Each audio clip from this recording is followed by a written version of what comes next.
भी हमारी मान्यताएं हैं। मैं और मेरापना जो हमने कर रखा है, इससे बड़ी कोई दुर्घटना नहीं है। जिस असत्य को हमने सत्य मान रखा है, मान्यता की बात, वापस अभी हमारा विषय चलेगा मान्यता के ऊपर, बोलने के ऊपर नहीं। आपका व्यवहार एज इट इज जैसा चल रहा है चलने दे, उसको हम एक अंश मात्र भी बदलने का यहाँ आपको प्रयास नहीं करेंगे कि आपके इस व्यवहार को बदल दो, ये बंद करो कि ये चालू करो। न कुछ बंद करना है, न कुछ चालू करना है। सिर्फ अनादिकाल से जो हमारी मान्यताएं पड़ी हुई है, उस मान्यता के बेस पे हमें काम करना है। तो उस बेस को हम समझने का प्रयास करेंगे, जो आज दिन तक हमने नहीं समझा था।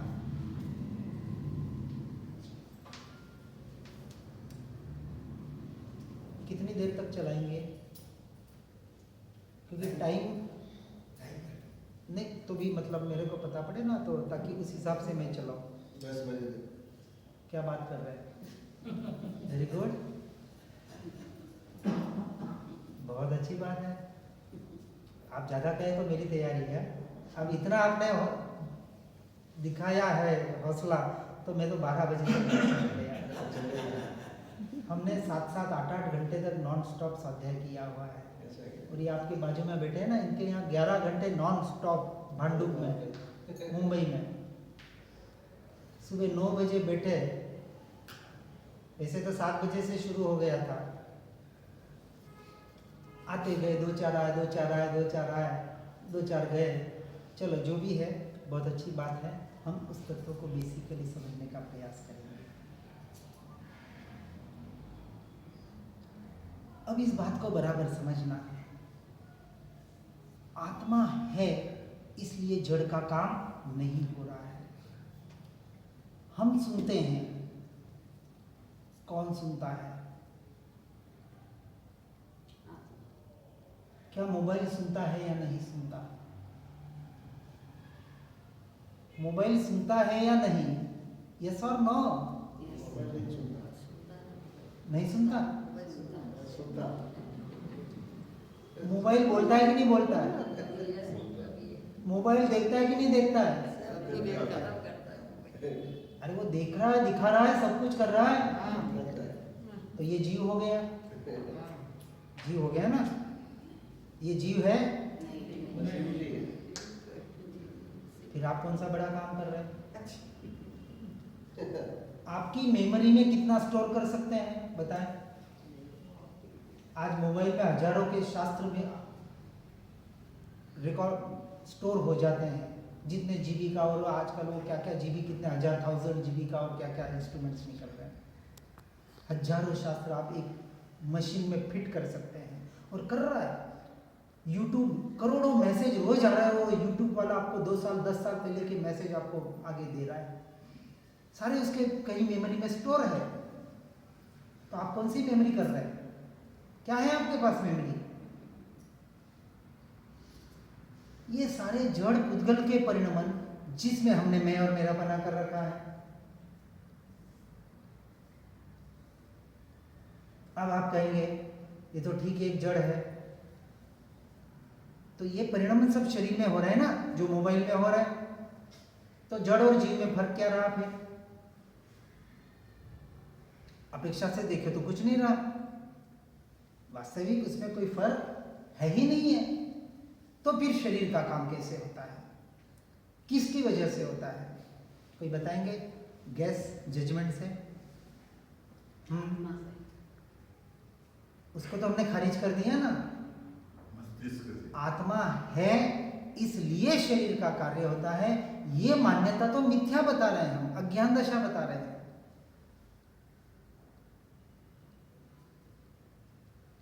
एक कहेंगे बुद्धि के लेवल से, और एक अपेक्षा से, ठीक है, मन की अपेक्षा से, मन कहे बुद्धि कहे, कहीं ना कोई मिले हुए हैं।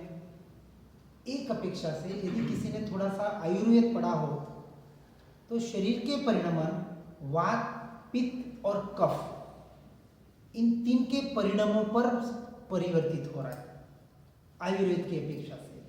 हम जो खाते हैं, हमारा शरीर उससे बना है, शरीर उससे ही बना है ना।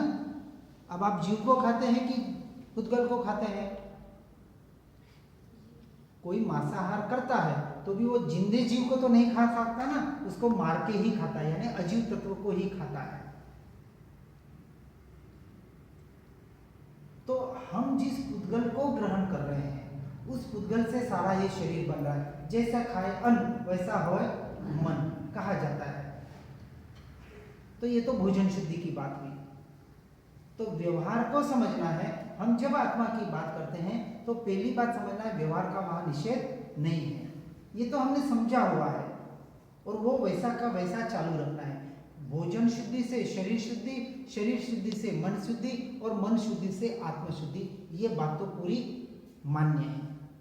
पर हमारा जो अभी तत्व विषय है वो तत्व का, हम उस तत्व को समझने के लिए बैठे हैं परमार्थ की दृष्टि से। इसलिए व्यवहार एज इट इज आपका चल रहा है, और अच्छे से अच्छा व्यवहार जैसा बताया जाता है वैसा ही करना है। लेकिन आज दिन तक हमने मन वचन काया शरीर के व्यवहार को जो व्यवहार धर्म माना था, उस मान्यता को हम तोड़ने का यहां प्रयास करेंगे धर्म के नाम पर। आज धर्म के नाम पर जितना भटकना हो रहा है उतना शायद ही और किसी नाम पर हो रहा है, क्योंकि वो सही हमें मिल नहीं पा रहा है जहां तक हमें पहुंचना है। जब आयुर्वेद कहता है कि वात पित्त कफ हम जो खाते हैं उसके अनुरूप परिवर्तित होते हैं, फिर उसके सारे परिणमन बताए हैं। जिन्होंने कभी 12 भावना का अभ्यास किया हो तो उसमें एक अशुचि भावना आती है, यानी उसमें शरीर अंदर जो सप्त धातु से बना है, मलमूत्र से बना हुआ है, सारा परिणमन पुद्गल का ऐसे ही चल रहा है। हमने कहां कहां मैं और मेरापना स्थापित नहीं किया है। हम जिसको कहते हैं मेरा वजन इतना, इस हाड़ मांस के पुतले को हमने मेरा मान रखा है। ये वजन किसका है? कुछ मांस का, हाड़ का, अंदर खून, जो कुछ भी सप्त धातु पड़ा हुआ है उसका वजन है। एक क्षण में ये आत्मा निकल गया यहां से। अब उसे पूछो कितना वजन तेरा, अब वो बता नहीं पाएगा। अब यहां कहेंगे कि आत्मा था इसलिए वो बता पा रहा था। अब जिस मूल पे हम समझने का प्रयास करेंगे कि ये जो वात पित्त कफ ये भी जो परिणमन हो रहे हैं ये तो खाने की वजह से हो रहे हैं, और इनके परिणमन से शरीर की क्रियाएं के परिणमन हो रहे हैं, परंतु उनके पीछे जो मूल कारण रहा हुआ है, जैसे एक ने बताया मन, एक ने बताया बुद्धि, एक ने बताया जब मन बुद्धि के द्वारा हम जो विचार करते हैं, विकल्प करते हैं, ये जो सारे परिणमन हो रहे हैं, ये परिणमन अब पहली बात ये बताएं जड़ के हो रहे हैं या जीव के हो रहे हैं। एक बात हुई जीव से हो रहे हैं, और दूसरा अब मेरा प्रश्न है ये जो परिणमन हो रहे हैं मन वचन काया के, ये जीव के हो रहे हैं या जड़ के हो रहे हैं? चेतन के परिणमन हो रहे हैं या अचेतन के हो रहे हैं? आप चलते हैं, खाते हैं, पीते हैं, उठते हैं, बैठते हैं, जो भी आप शरीर के द्वारा क्रिया करते हैं, सुनते हैं, देखते हैं, बोलते हैं, सारी इंद्रियों के द्वारा या सोचते हैं मन के द्वारा, ये परिणमन, ये जो क्रियाएं ये चेतन की है या जड़ की है? किससे नहीं, किसकी है? जड़ की।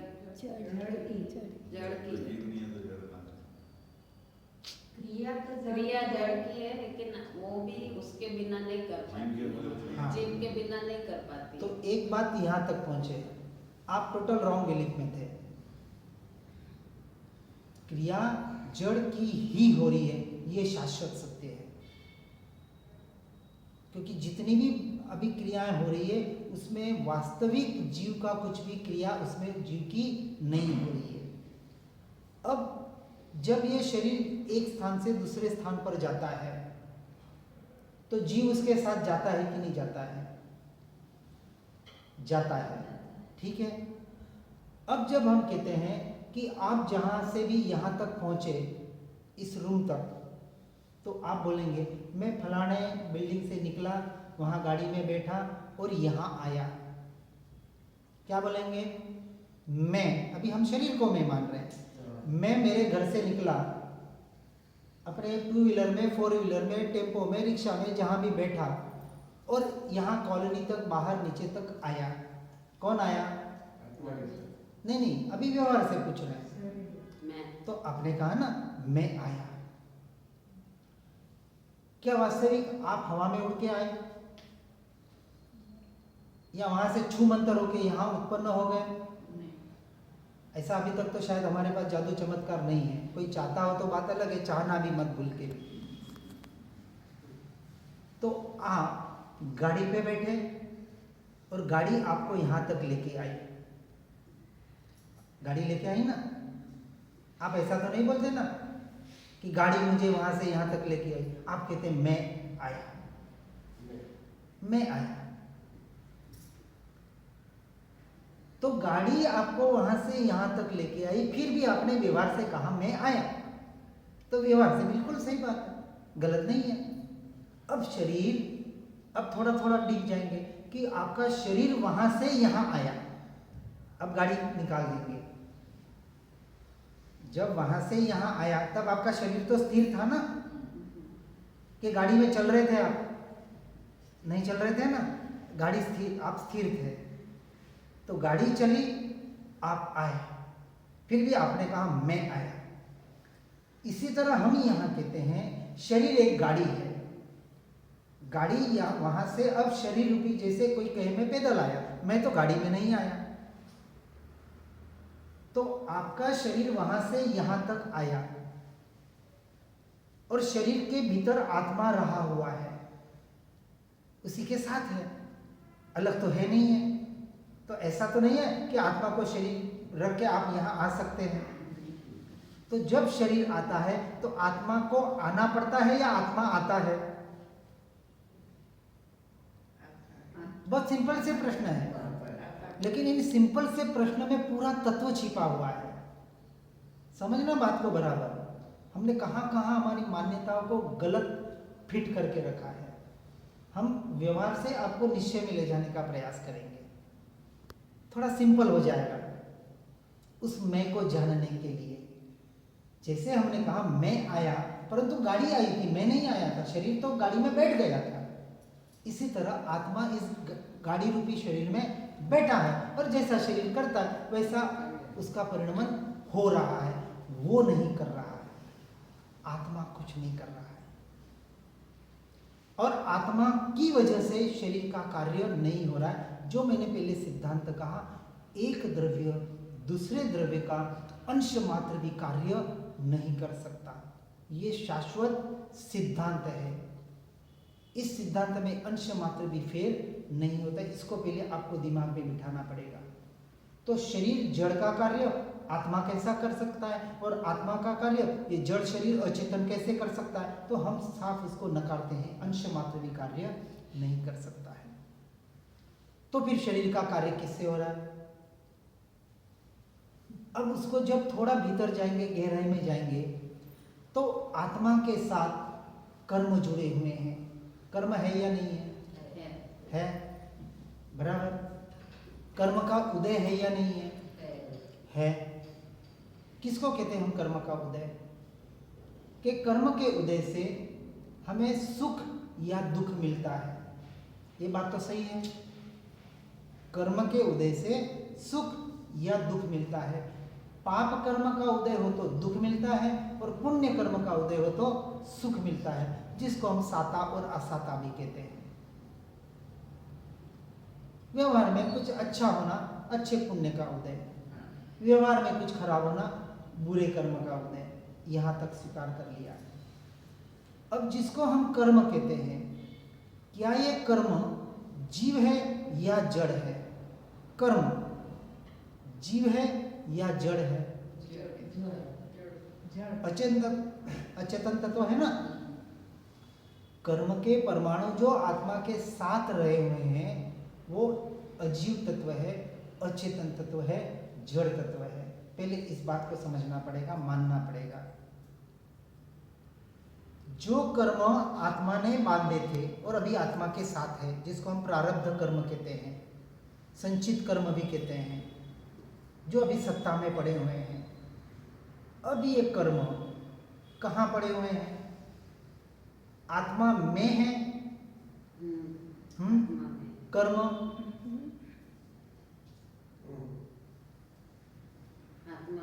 आत्मा में नहीं है, आत्मा के साथ है। इसलिए अपेक्षा से हम कहते हैं कि कर्म आत्मा को चिपके हुए हैं। कहते हैं ना, जनरली व्यवहार से ऐसा कहा जाता है। कोई वस्तु किसी वस्तु पे चिपकती है तो उसमें चली नहीं जाती है। देखते हैं बाहर, हम किसी को टेप लगा दे, किसी वस्तु को जोड़ दे, तो वस्तु एक दूसरे रूप नहीं हो जाती है, सिर्फ चिपकती है, उसमें मिल नहीं जाती। सीधा सा दृष्टांत देखें, जब डॉक्टर इंजेक्शन लगाते हैं या हमारे पाँव में कोई कांटा चुभता है तो कांटा शरीर में जाता है कि नहीं? हाँ, वो सुई शरीर में चुभती है कि नहीं? शरीर में जाती है ना। इंजेक्शन लगाते हैं डॉक्टर, या कांटा शरीर में चुभा, पाँव में चुभा, तो शरीर के अंदर गया कि नहीं? गया। व्यवहार से कहते हैं कि शरीर में कांटा गया। अब इसी शब्द को हम प्रश्न पूछते हैं, कांटा शरीर में गया, पर क्या वो कांटा शरीर में गया? शब्द वो क्या वही है, लेकिन ट्यूनिंग में फर्क पड़ गई। कांटा शरीर में गया, पर कांटा शरीर में गया, शरीर के अंदर तो नहीं गया ना। शरीर के अंदर तब गया कहा जाए जब वो कांटा चमड़ी रूप या शरीर रूप परिवर्तित हो जाए।